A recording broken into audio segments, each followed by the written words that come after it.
Welcome back to segment 2 of Plane Time, and we are going to not be the talking heads on this second segment, and stay tuned to the end for your wings credit. Take that code and hopefully share it with others, not the code, but the information that comes out of this. This is going to be a lot more effective as far as talking to a bunch of accident investigators here. Pictures tell thousands of words, and Jeff has something to share. Welcome back, Jeff. Thanks, Ben. He was able to find his way back to the set, and he brought his pictures with him this time. And he's going to, what do you have to share with us on this one? Give us kind of a Cliff Note version of what you're going to show us, and then we'll talk about what you showed us. Well, in the first set, it's a Lancer Evolution crash that occurred in Kansas. And what is a Lancer Evolution for those of us that don't know? Single engine turboprop, PT6 up front, G1000 like EFIS. It's pressurized, air conditioned, 28,000 feet. Go fast, go high. 300 knots. Oh, cool. 4-seat. Oh. It's a all carbon fiber, but it's a home built. The company's been resurrected. They're back in production right now, building and selling kits. So if you want one, they're out there. Just get your checkbook and let's go. Yep. Okay, and that's one of them. You got something else? The second one is another Lancer Evolution. The reason I bring these to the forefront, because one involves piloting and the other one involves maintenance. And we'll talk about those two. And as we know, pilots make up probably the biggest proportion of accident-related causes, and there's a whole bunch of reasons why. The second one is maintenance, not as large as the pilot causation, but it's important for pilots and maintainers to understand it. The first lesson is, I'm surprised, engines don't run on water. I wish they did, Ben, because our flying expenses would be a lot less. It would be. Yeah. And you just mentioned that pilots make up the majority of, statistically, I always use the frame, and I got this back at USC, and it varies about 1% every now and then, but 88, 10, and 2. About 88% of the accidents are operational related. 10% maybe mechanically related, but just because you have a mechanical failure in air doesn't mean you have to have a crash where there's fatalities. And 2% we'll never know. Yeah. Unknown, just cannot be determined. We looked at all the facts, and if we can't figure out what is a probable cause, nobody should be able to figure out. Everybody can think, but anyway, 88, 10, and 2. Is that it sounds right. I know the numbers go up and down year to year. The aircraft become more and more reliable, but we still deal with maintenance issues. We still deal with training issues, pilot issues. As long as there's a human in the loop, we'll never escape this. Okay. As long as there's a human in the loop, and even these go, well, look, these airplanes are now flying with AI. Guess who wrote the code? It's true. Somewhere there's some software, us involved. Yes. The software, right, associated with the hardware. But Jeff, let's get into the meat and potatoes of what has had this impact on us as people, that has us so enthralled into this industry that we're not going to give up. Okay. Well, you want to talk about the first slide? Sure. Okay. This was November 38 Delta Mike. It crashed near Iola, Kansas. It was on a cross-country trip. A pilot, his girlfriend, coming from the East Coast back to the Salt Lake City area. And they stopped in Iola, Kansas to refuel, and the pilot was having trouble putting Jet A in the wing. The fuel pump kept shutting off. Finally calls the airport manager, and they come out, and they finally top the airplane off. He's passing about 12,000 feet or so, and he switches tanks, and the engine quits. He tries a relight, and during the relight sequence, just nothing happens. He's turning around to go back to Iola, which is well within the range of the aircraft, because the plane will climb faster than it will descend at best glide. So he could get back to Iola, and we proved this in a test flight. So he gets about halfway back, and he runs out of airspeed and ideas. So if we go to the slide I have up now, this is just a spreadsheet of his rate of descent and his altitude. You can see there how things worked out. So the blue line is information about the aircraft, and he's doing what it looks like about over 2,000 feet a minute. Now, Jeff, leave it on that slide for a second. If somebody wanted to get to that slide to study it, without getting a flash and trying to burn it into their memory, how would they find that slide? Good question. I think that's in the docket for the NTSB report. Oh, docket. Yeah. Okay. So if you look up 38 Delta Mike, November 38 Delta Mike, on the NTSB website, you have to do a search on what's called Carol, C-A-R-O-L, and that search engine will populate with this accident report and with the docket material. So I supplied 30 or 40 pages of information when I was a party to this investigation. Okay, I didn't mean to trip you up. I just wanted to make sure that Yeah. our audience knows Yeah. that Yeah. I don't have to memorize this. Yeah. We can get it off the docket. Yeah, so you can see here he's doing 2,300 some odd feet per minute. At other points, he's doing even worse. And that tells us he's not flying the best glide, which in this case was important because he was within range of the airport if he had just done that. And then that begs the question, why is that so? Well, the pilot who survived, no injuries to him. I think his girlfriend had a minor cut. But he wrote up what occurred, and he admitted that he tried putting the flaps down to see if the airplane would glide better. So any pilots listening to this, let me just tell you, Hello? flaps don't make it glide better. You want to be as clean as possible, gear up, flaps up, and if you can, feather the prop. Or if you don't have a feathering prop, just Pull it back. pull it back. Yeah. So we'll go to this slide there, and there's the problem. So the problem was when the fuel pump kept shutting off, it was basically telling folks that there's something wrong, stop fueling. And this is the water and the muck we pulled out of the fuel control for the engine. That doesn't look very healthy. No, unfortunately, engines don't run on that stuff. So, and that's what the conclusion that the NTSB reached was there was water in the fuel, likely from the fuel tank at the airport. So that was an interesting investigation. But also it called out issues with pilot training, pilot flying, pilot experience. And the pilot made these admissions in his own hand when he reported on it to our community, which made its way into the NTSB report. And you mentioned that there's a lot of findings, and all of these findings roll up into what can be considered a probable cause. Yes, usually. And that's why it's, there's supporting, there's direct, there's indirect. Yeah. And it's a kind of an interesting phenomenon, this accident investigation thing. Wants to prevent anybody that's watching this program from becoming an accident investigator. Yeah. Not a thing. You can investigate as much as you want. There's so much information out there. Investigate these accidents. You'll learn from it. Right. And as you know from being your time at the NTSB, is investigating accidents is a team effort, okay? And oftentimes the NTSB has one person out there for a field investigation of a GA airplane. One person, they might get the engine manufacturer to come. If there's any question about that, they might get the airframe manufacturer. Myself and others have been advocating for years, and with the NTSB, with the FAA, to include the Type Club individuals, the leadership, into these, because we know the pilots, we provide the training, we know the service history, et cetera, of these aircraft, and we can provide valuable information, as we did in this case, to help the NTSB arrive at a good set of facts, which then lead to a good probable cause statement. Excellent. So you want to talk about the second one? Let's go. Okay. So if you'll pull up the next slide, please. And this is an accident that involved some construction errors that were done in building the airplane. This is a Lancer Evolution, like the one we've been talking about, just like the previous one. The beautiful, beautiful airplanes. They're all carbon fiber, and they have acrylic windows that are installed. This gentleman, Josh, was with his family. Beautiful VFR day, flying from Central California back to his home in Yuma, Arizona, and the windshield blew out at 25,000 feet. Oh. And so doing close to 300 knots, the windshield blows out.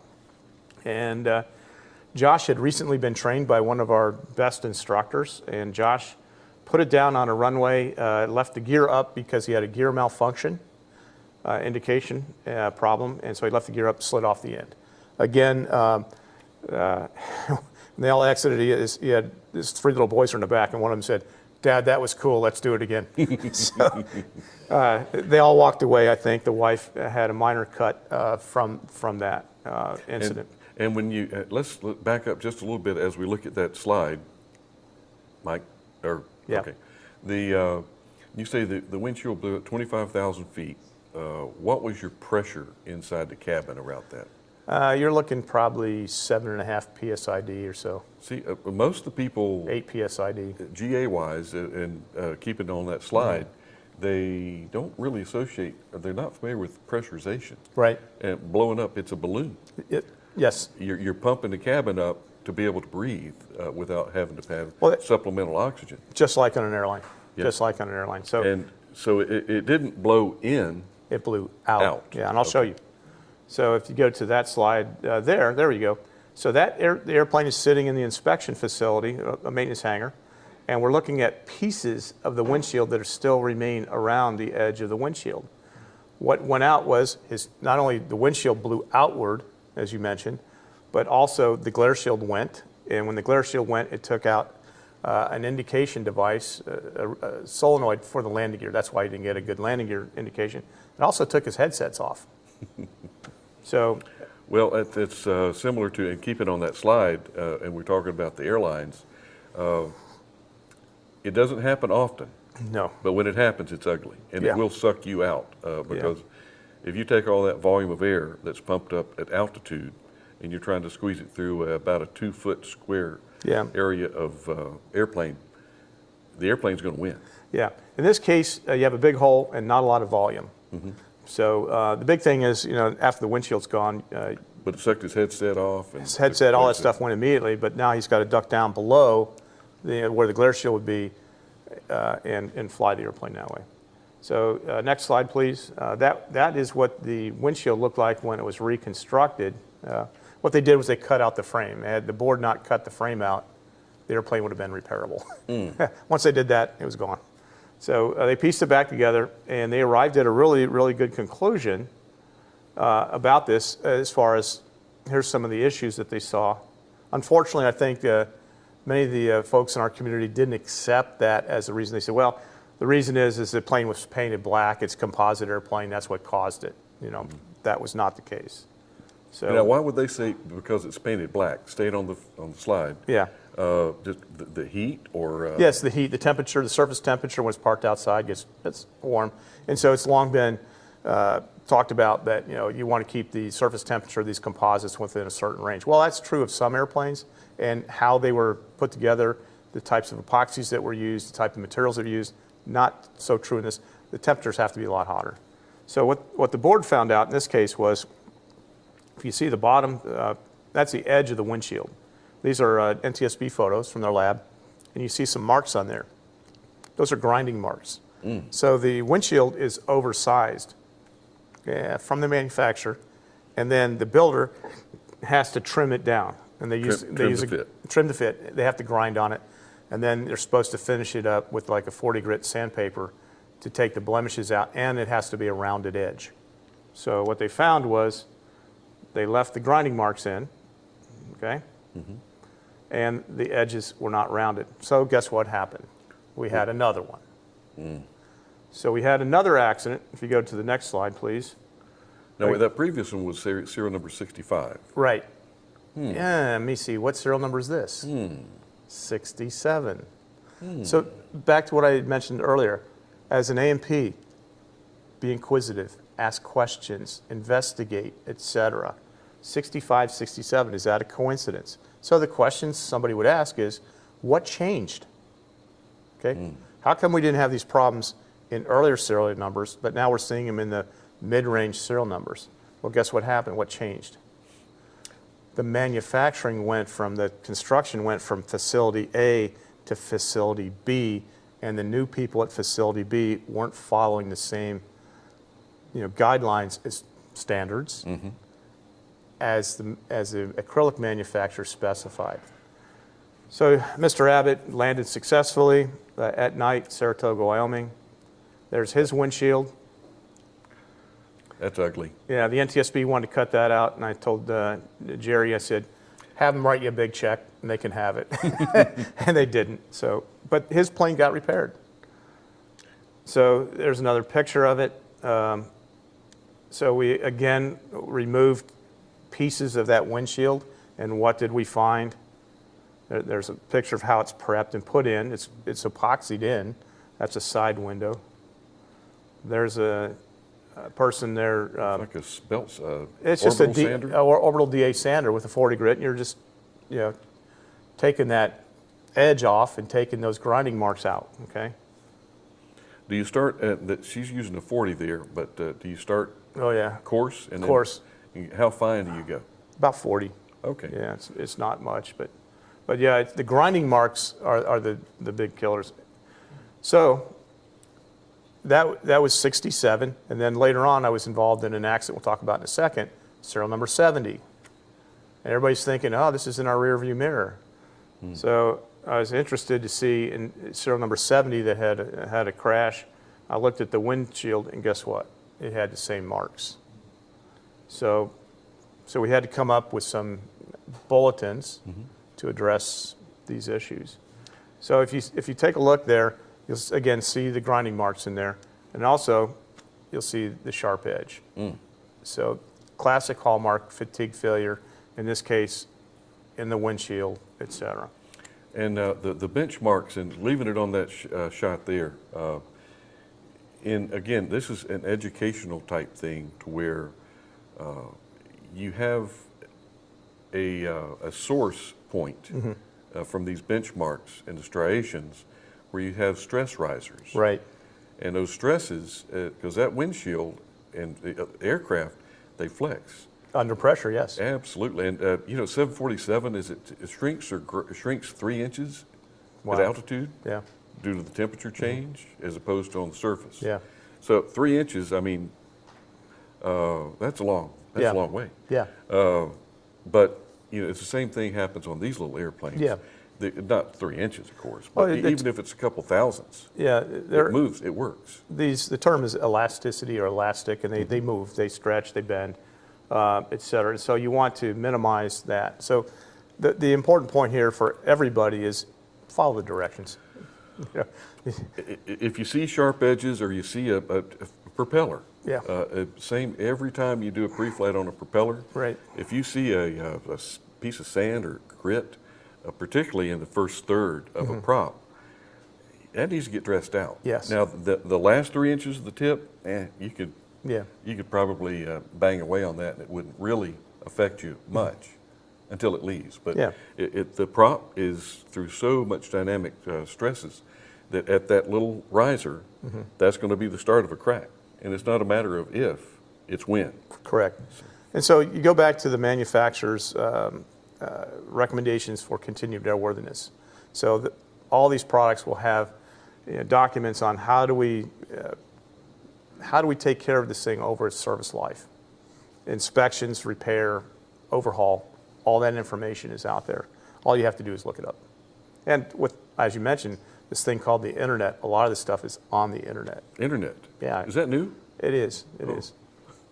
Somebody invented it. So there's another picture. Anyway, let's move on to. So we wrote a service bulletin, and the service bulletin came out and said, just take this little acrylic piece, it's a prism, and run it along the edge, and you're looking for a starburst pattern. And you should do it probably once a year at your, in our case, we call them condition inspections if it's certified. Of course, it's an annual. And it's pretty easy, pretty cheap. But through a course of inspections, wreckage inspections, and analysis, we've kind of narrowed down where that problem area is. Let me skip forward to. Go ahead. You've identified where the problem area is. What is the fix for that problem? Because it's epoxied in there. Yeah, so first of all, follow the service bulletin, okay, which we got a lot of information from the manufacturer, LP Aero, who manufactures this. It's not LP Aero's fault. This was, the individuals who are installing the windshield.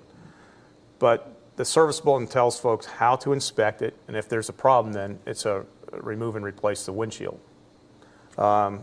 there's also an alternative process, which is to go in and remove some of the laminates that hold the windshield in, and then do an inspection there, because you're looking for those grinding marks around the windshield. And once they're identified, you got to dress them out. Right. Yeah. In worst case scenario, would you have to grind out the entire windshield to go in? Is that possible? Yeah, taking the windshield out, you got to remove the instrument panel, which, as you know, as a mechanic, is not fun. It's an all-day event in our airplane to take the instrument panel out. It's an all-day event to put it back in. But then you have to remove part of the headliner, and you have to use a heat gun to delaminate the carbon strips, and then you can get the windshield out. Okay. The only reason I bring that up, Jeff, is to kind of bring up to our viewing and listening audience. So, wow, there's a lot of technical stuff going on with this, but I understand why.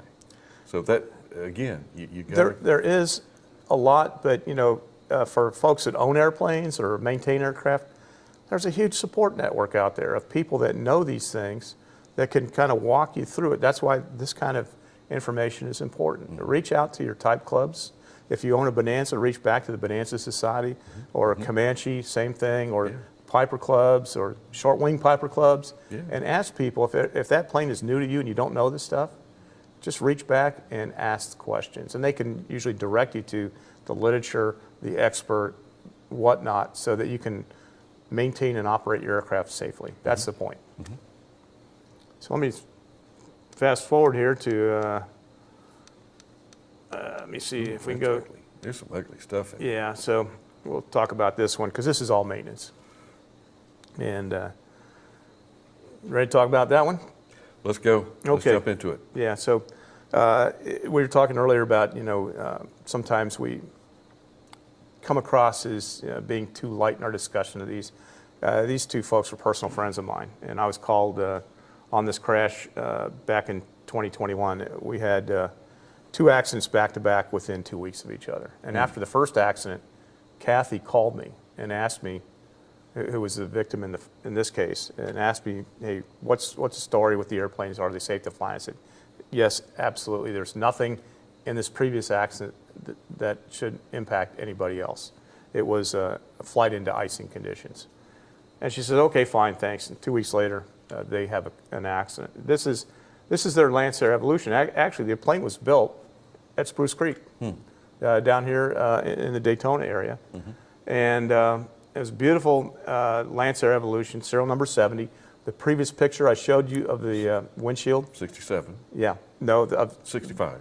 65, 67, and then I showed you some pictures of the windshield from 70. Okay. So it was during the course of this investigation that I found the third airplane, it was going to fail. But they had an accident involving other circumstances that caused that loss. So there's Andy and Kathy, beautiful couple. Both of them are physicians in the Atlanta, South Atlanta area. And they were on their way out to Colorado, going into Centennial, and a beautiful VFR day, and it was as their habit, they were asked for an instrument approach. They were on an IFR flight plan, but they asked for the approach, even though it was clear blue in 22. And during the approach, the airplane started turning left. Tower controller, because they'd already been handed off to tower, asked them what they were doing. And Andy replied, I think we have an autopilot problem. And as the plane turned left and came back around, it struck these power lines. And so, of course, they were fatally injured. And so then I get a call, from the NTSB, hey, can you come and assist us on this case? I said, sure. So we were talking on the break about flaps. So this ended up being a split flap crash. The flaps, one went down and one didn't. So they're on approach, and they start putting the flaps down. Okay, this airplane had 2 flap positions, or actually 3, full up, full down, and intermediate approach flaps.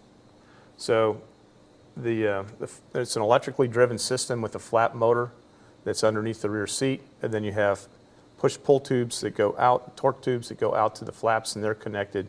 Those push-pull tubes are connected to the end of the flaps. So and they go down, as you can see, full flaps there. In this image, they go down quite a bit. It's 46 degrees, and they're quite long. 46 degree. Yeah. That's Quite a it's bit. like a barn door. Yeah, it is. Yeah. And it gives us a nice slow approach speed too. So there's the flap motor, and the flap motor drives a little silver push rod, and then it's connected to that big black one.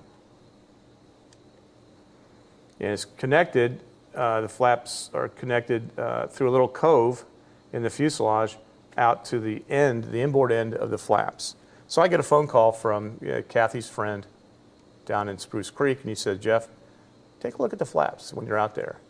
And of course it burned, as you saw. And when carbon burns, there's not a lot to look at.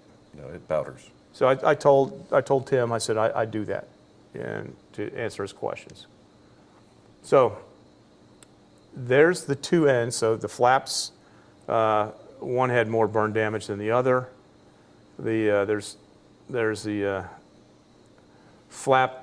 The right flap is on the right side with a push rod still connected, and the left flap on the left side. So I have the two ends, inboard ends, butted together. So you can see both of them at the same time, and you can see on the left flap, the push-pull tube is missing. Gone. And so we take a look, with a little, magnifier, and the threaded hole where the bolt goes is clean. It didn't have any indication that the bolt pulled out and stripped the threads. So the bolt's missing, okay? So that's the one, that's the right-hand flap with the bolt still installed. So I look at that and I go, there's something wrong about this. They safety wired the wrong bolt. So the two bolts that are safetied in this picture, they go into a locking device on the inside that it won't back out, okay? They won't back out. They don't need to, those two bolts don't need to be safetied. The hole in the bolts are to safety the bolt that goes through the actuator rod. The rod end bearing. The rod end, because that's the bolt that doesn't have any device on it to keep the bolt from backing out. It's just a threaded hole. So then we go, okay, mistake one, mistake two, and that's how it's supposed to be done. So that's a picture of an exemplar Lancer. You see that the bolt that goes through the push rod is supposed to be safetied. Well, the takeaway here, that's clearly a maintenance-related occurrence. Right. And it's sobering when you come up and you actually find that, and you get kind of a weak feeling in the pit of your stomach, realizing that this was preventable. Right. So why do these things happen? Yeah. And the application of flaps, and we're getting close to our wrap up here for this segment too, Jeff, is start putting the flaps down and things start to list on you, bring the flaps back up. Right. I mean, we get into a little bit of training aspect as well. Yeah, so what we found in this, Austin Meyer at X-Plane ran a simulation using an evolution in his simulator and found that the plane's controllable up to 50% flaps. Beyond that, it's not. So opposite aileron, some rudder, it's controllable, okay, which gives you time to get it back up. But like you mentioned, the important lesson is as a pilot, don't take your hand off the flap handle until the flaps are where you want them, and visually confirm left and right are moving together. Okay, this goes back to, private pilot, student pilot days. But you have to be assured. It's a rare occurrence, but it's a devastating occurrence if you don't catch it. And Jeff, I don't know about you, but when I'm flying with somebody and we're coming around at base to final or downwind to base, and they're in the bank and they start to drop the flaps. I said, whoa, wait a minute. Let's get the wings level. Yeah. Let's put those flaps down with the wings level. Right. Well, why? Well, you never know. Yeah. You never know. So if the wings are level, you're going to feel a lot more Yeah. of, I didn't do that input. You're not going to mistake the the turn. bank Yeah. for the, yeah. So Right. anyway, it just, Yeah. So why was the safety missed? Well, there's several steps in there. Number one is there's a set of guidelines as to how it's supposed to be installed. Is it a distracted A&P that did it? Was he distracted by something, walked away from the job, thought that it had been done, and then didn't return to it? What did their quality program look like? Was there somebody that came along and checked critical steps later? Then from an operator standpoint, once you put the flaps up, you can't see this thing. So the only way you can inspect this is to put the flaps down and get down on your knee and take a look underneath the airplane for that. So after this occurred, I had a whole bunch of, I'll call them ducklings, pilots following me around and showing them, here's what you need to inspect. It's this bolt right here. well, Jeff, well, and again, I still got some goosebumps going up and down my back, but because I hate to hear about these things, but Yeah. it can happen anytime. It could be happening right now. Right.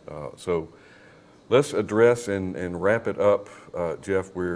Thank you so much for your time, Thank you, Ben. and let's do it again sometime. Very good. And case studies. We should be able to develop some pretty interesting case studies. Oh, yeah. And again, I'm going to go back to thank you very much Okay. for your time. We'll do it again. We're going to wrap this one up, and don't forget about our the code. I think that's going to be. I'm not going to say it, but I think they're going to pop it up. How we're going to do the your wings credit code. After we wind up the show, stay on, and make sure you get that code to get your credit for today. But again, on behalf of the Florida Aviation Network crew, it's a pleasure to have you here at our show. Let us know what you think about this. I mean, if it's too much talking head, let us know. If it's too many pictures, let us know. We want to make this good for everybody, and we look forward to seeing you the next time on Plane Time with Ben Coleman. See you.